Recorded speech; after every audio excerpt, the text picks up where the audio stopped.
White Swan, or Mee-nah-tsee-us in the Crow language, was one of 6 Crow Scouts for George Armstrong Custer's 7th Cavalry Regiment during the 1876 campaign against the Sioux and northern Cheyenne. At the Battle of the Little Bighorn, White Swan went with Major Reno's detachment, and fought alongside the soldiers at the south end of the village. Of the 6 Crow Scouts at the Battle of the Little Bighorn, White Swan stands out because he aggressively sought combat with multiple Sioux and Cheyenne warriors, and he was the only Crow Scout to be wounded in action, suffering severe wounds to his hand, wrist and leg, foot. After being disabled by his wounds, he was taken to Reno's hill entrenchments by Half Yellow Face, the pipe-bearer of the Crow Scouts, which no doubt saved his life. On the 27th, after the battle, Half Yellow Face made a special travois for White Swan and moved him to the Far West steamship so he could get medical care. White Swan was treated in a temporary army hospital at the junction of the Bighorn and Yellowstone rivers,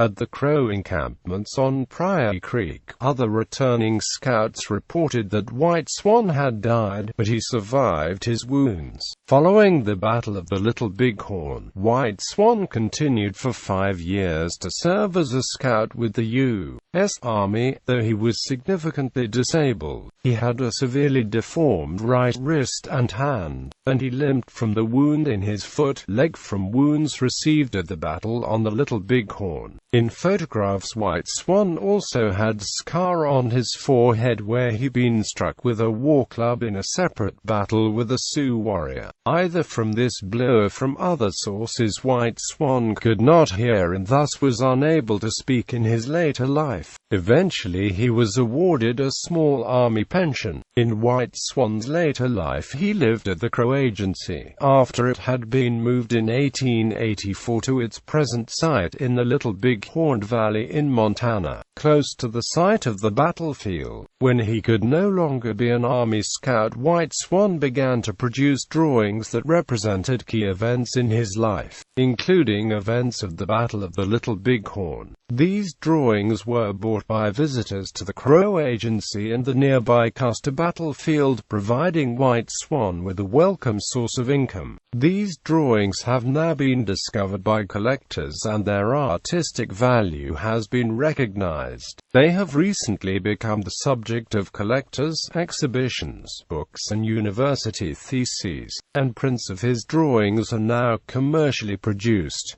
While living at Crow Agency, White Swan was painted by the artist J. H. Sharp, who knew him and described him as jolly, good-natured and a general favorite. White Swan's wife had died when he was only 23 before he became an Army Scout, and he did not remarry. He lived for a time with an aunt, Strikes by the side of the water, who was also the mother of Curly, another Crow Scout, and he and Curly were known in the Crow Agency community as brothers, though their personalities were said to be the opposite of each other. He died in 1904, leaving no direct descendants.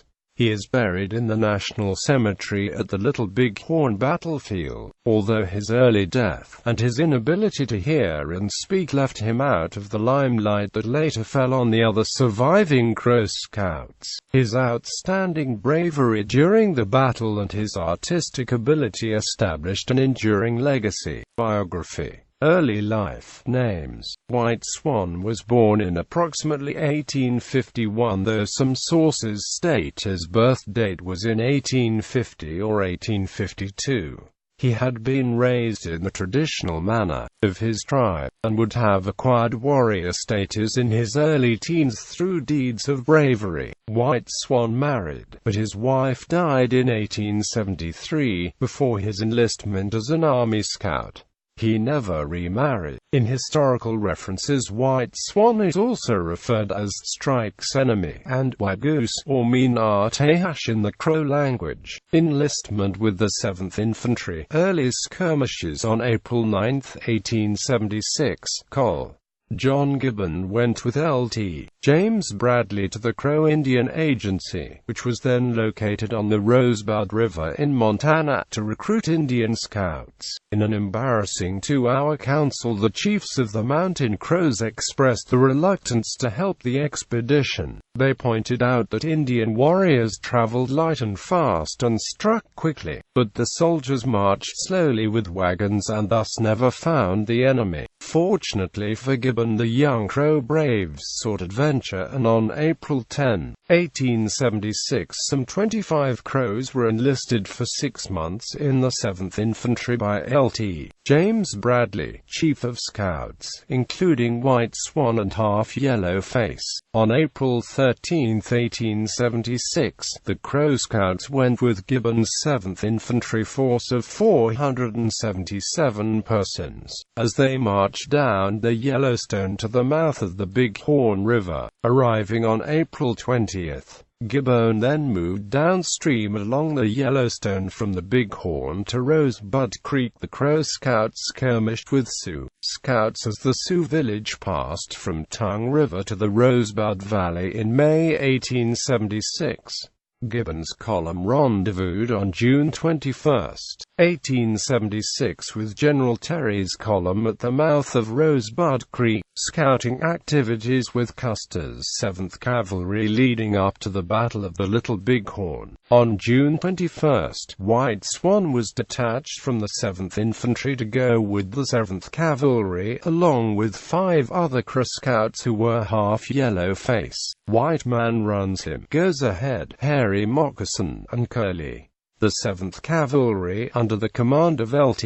Col. George Armstrong Custer, were ordered by General Terry to follow the trail of a large encampment off reservation Sioux who lived nomadic lives off the reservation. This group was making an annual westward spring migration from the camp on the Powder River Valley to the Tongue and then to the Rosebud Valley, and on to the Little Bighorn. Custer was ordered to locate the encampment of these off-reservation Sioux on the Rosebud Creek, or in the adjacent Little Bighorn Valley. The 6 Crow Scouts shared duties with 26 Arikara Scouts, under Chief of Scouts Lt. Charles Varnum. However, the Crow Scouts knew the Rosebud country much better than the Arikara because they shared this hunting ground with the Sioux, and the Crows often traveled across this country to raid Sioux camps for horses. Because of the better knowledge of the country, the Crow Scouts were relied on to undertake important scouting assignments for Custer in the days after June 21, leading up to the Battle of the Little Bighorn on June 25. When Custer struck the trail of the off-reservation Sioux, the Scouts' count of 400 to 450 lodges in the encampment confirmed Army sources, indicating an off-reservation nomadic group of about 800 warriors. This compared favorably to Custer's force of about 600 troopers. However, this initial assessment on June 21 was made on encampments dating back to May 21, when the Sioux Cheyenne crossed from the Tongue River to the Rosebud Valley. The Scouts followed this trail up the Rosebud, past Lame Deer Creek and then on to the divide with the Little Horn Valley. They found the older trail increasingly joined and overlaid by many newer trails. These newer trails were left by many other bands of Sioux Cheyenne coming from the reservations to join the original off-reservation Sioux for the yearly summer gathering. Although not appreciated at the time, these late arriving bands of Sioux Cheyenne swelled the encampment from 400 to about 960 lodges, able to field close to 2,000 warriors. Custer's prior experience in pursuing other Indian bands indicated that an Indian group would scatter if they knew they were being pursued. Custer used the Crows to check these trails to rule out a dispersal of the encampment he was following. Custer tended to disregard the Crow Scouts' intelligence that more and more Indians were gathering together. On the early morning of June 25, 1876,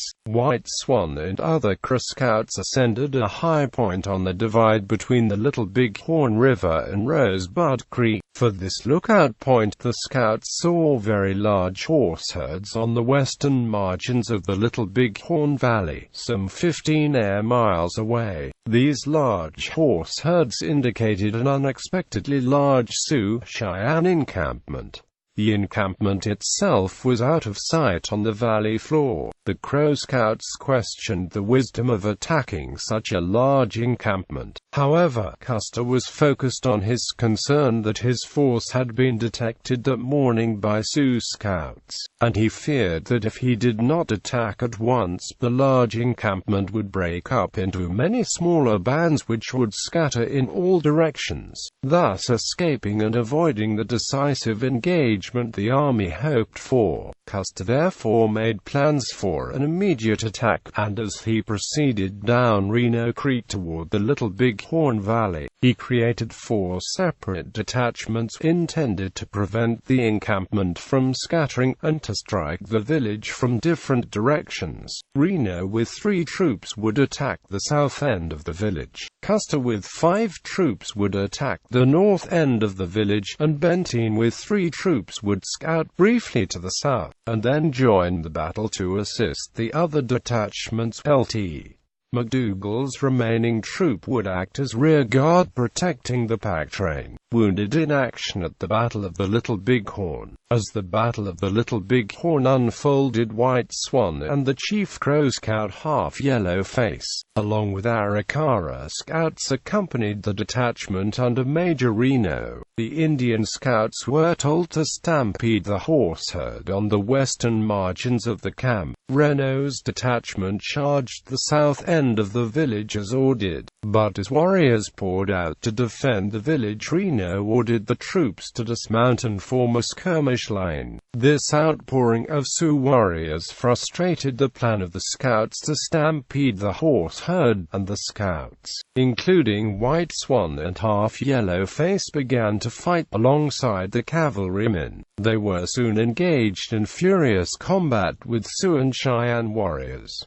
At one time, White Swan was faced by 6 warriors. As more warriors came out of the village, Reno's detachment pulled back into a patch of nearby timber along the river. After taking more losses in the timber, Reno ordered a retreat out of the timber and across the river and up onto the bluffs on the east side of the valley. By the time Reno had ordered the retreat across the river, White Swan had suffered severe bullet wounds in the right hand, wrist, and in his foot, near leg, and he also couldn't hear, either from being hit on the head with a war club or because a rifle was fired too close to his ear. The soldiers' retreat from the timber disintegrated into a rout, and the Sioux closed in on the now disorganized mass of retreating troopers, killing the stragglers and the disabled. Back in the timber, Half Yellow Face got the wounded White Swan on a horse and led the horse across the river and up the bluffs to the location where the Reno detachment was digging in, and where they were later reinforced by the other detachments under Captain Benteen and Lieutenant McDougal. This action by Half Yellow Face probably saved White Swan's life. Troopers with Reno later recounted how White Swan, though wounded, wanted to continue fighting, and disabled as he was trying to crawl back to the firing lines. After Reno's men fled across the river, the now thoroughly aroused and mobilized Sioux-Cheyenne drew back, and then launched a fresh attack to the north on Custer's separate detachment of 5 companies who were now firing into north end of the village. At this point, the Sioux outnumbered Custer's men by about 8 to 1.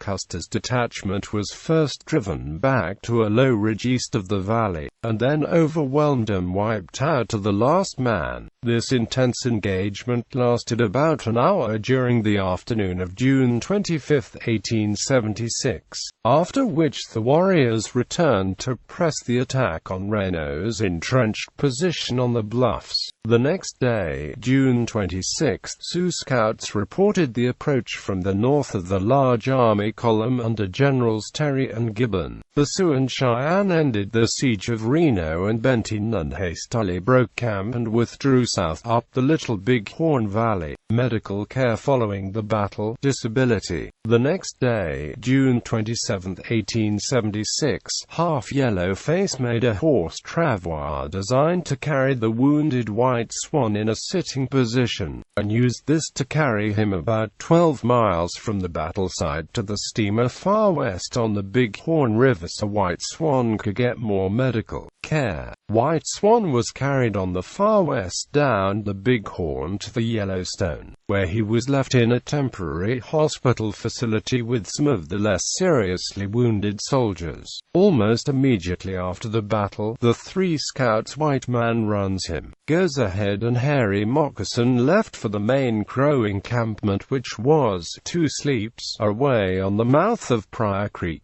and Gibbon's other Crow scouts went with them. At the village they reported that both White Swan and Half Yellow Face had been killed. Curly and Half Yellow Face had not gone with the other scouts to the Crow village, and they had returned with Gibbon to the mouth of the Bighorn where White Swan was in the temporary army hospital. On July 4, Col. Gibbon gave Curly and Half Yellow Face leave, but kept White Swan in the hospital so he could continue to get medical treatment and recover. White Swan was sufficiently wounded so that his recovery was delayed. When he finally returned to the Crow village, they said it was like having the dead return. Records shown White Swan was discharged from Army Scout duty in September 1876, but re-enlisted in the Army for scouting activities in November of 1877. Though it is unlikely his wounds were healed by this time. He continued a recovery from his wounds, but he suffered disabilities from them for rest of his life. Later life. After the Battle of the Little Bighorn, although disabled, White Swan managed to remain an Army Scout for much of the remaining 5 years following the Battle of the Little Bighorn. When the Crow Reservation was further limited in size, the agency was moved in 1884 from the site of present-day Absaroka, Montana on the Stillwater River to its present location in the Little Bighorn Valley, very close to the site of the battle. White Swan also moved to the new agency site. White Swan continued to be limited by his battle wounds. White Swan had lost the lower half of his right hand, and he had a right wrist that was permanently deformed to bend sharply inward.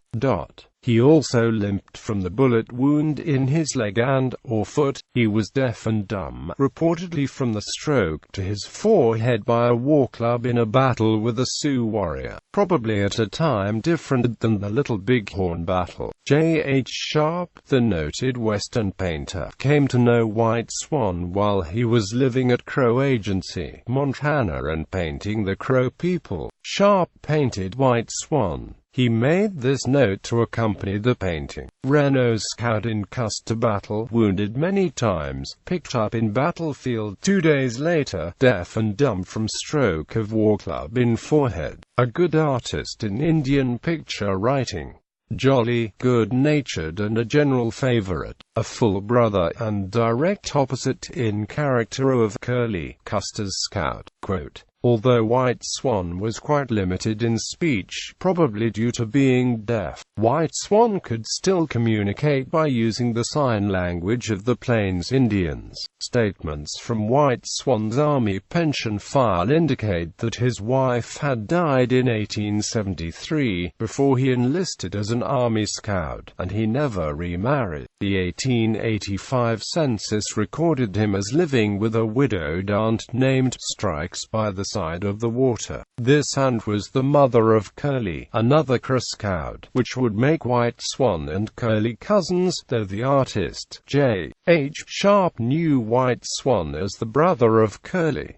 In 1894 White Swan was very limited, being crippled and unable to hear or speak. In 1897 White applied for and received a pension of $17 a month for his military services. The 1900 census lists White Swan as widowed, and the only member of his household. White Swan's only other relative was Sage Woman, a half-sister on his father's side, which meant she was from another Crow tribal clan than White Swan, since clan relations are passed down through mothers. These facts indicate that White Swan lived in a more isolated fashion than he would have otherwise done, had he a larger base of Crow relatives, either by blood or by clan. White Swan died leaving no direct descendants, and there were no indication of adoptive children, further indicating a limited group of close Crow relatives, by blood or clan, unusual in the Crow culture. Artistic ability, drawings and weapons. White Swan was known for his artistic abilities. While living at the Crow Agency in the Little Bighorn Valley, White Swan made drawings to illustrate key events in his life, including but not limited to his role in the Battle of the Little Bighorn. At least 15 drawings have been attributed to White Swan, and others remain to be discovered. Though not signed, his drawings can be identified by the many scenes they share, and by similarities in style with the few for which his authorship is definitely known. In addition to his separate drawings, sources indicate that White Swan, though significantly disabled, created drawings and paintings on pages from accounting ledgers to depict his role in the famous battle. White Swan also drew and painted on larger sheets of muslin canvas, showing multiple deeds from his life. Over the years since White Swan died, as his artistic abilities have been recognized and collected, White Swan emerges as a professional artist who created works of art for sale. White Swan would have wanted income after he had ceased to be an Army Scout. The Crow Agency where he lived was just a few miles from the site of the famous battle. The agency, as well as the battlefield, drew visitors. White Swan found a ready market among military men, government employees and other visitors, who wanted to return home with something that genuinely represented their encounter with Indians of the West. White Swan's art showing his war deeds ideally captured the essence of the Indian warrior tradition based on heroic acts. In addition to his drawings, White Swan's craftsmanship is shown in his personal items, and particularly his tomahawk, pictured in the photo above and further shown and described at this footnoted web source. A tomahawk in the Northern Plains warrior culture could evolve from being a weapon to an item carried primarily to count coup, which transformed the item into one possessing spiritual significance. Adornments to White Swan's tomahawk probably indicated brave war deeds and/or instructions of critical spiritual import, received through visions or through the intervention of a spiritual leader, mentor. When living at Crow Agency on the Little Bighorn River, White Swan had a teepee which had drawings around the lower portion that depicted the Custer battle. A picture of the teepee is at the footnoted citation. White Swan's tomahawk and his drawings remain today as a legacy of his time. White Swan's art is now drawing increasing attention from collectors, and they have been the subject of exhibits, and the subject of university theses and collections. Some of White Swan's works were collected as part of the Paul Dye collection of Plains Indians art and artifacts, and are now part of the collection at the Buffalo Bill Historical Center in Cody, Wyoming. Death and burial. White Swan died on August 12, 1904 at the age of only 53 or 54. As noted above, having never remarried after the death of his wife when he was 23, White Swan left no direct descendants to carry on his name or his legacy. White Swan is buried in Section A of National Cemetery at the Little Bighorn Battlefield in grave number 460. To visit his grave, go to the flagpole at the National Cemetery and face the south. Ahead is the corner of Section A. Continue into Section A, diagonally crossing about 9 rows, going to the south, and look for a gray non-traditional gravestone. Finding the location by grave number 460 is not easy, but it can be done. Grave numbers are not on every gravestone, but there are sufficient numbers on scattered gravestones, so you can find the 400s and then count down or up to 460. Places are things named after White Swan. The White Swan Memorial Library at the Little Bighorn Battlefield National Monument also houses the office of the park historian, and is located in the historic Stone House. According to the National Park Service, this facility contains the finest collection of research materials available on the Battle of the Little Bighorn, as well as other related historical events. Visits to the library and to the park historian are by appointment.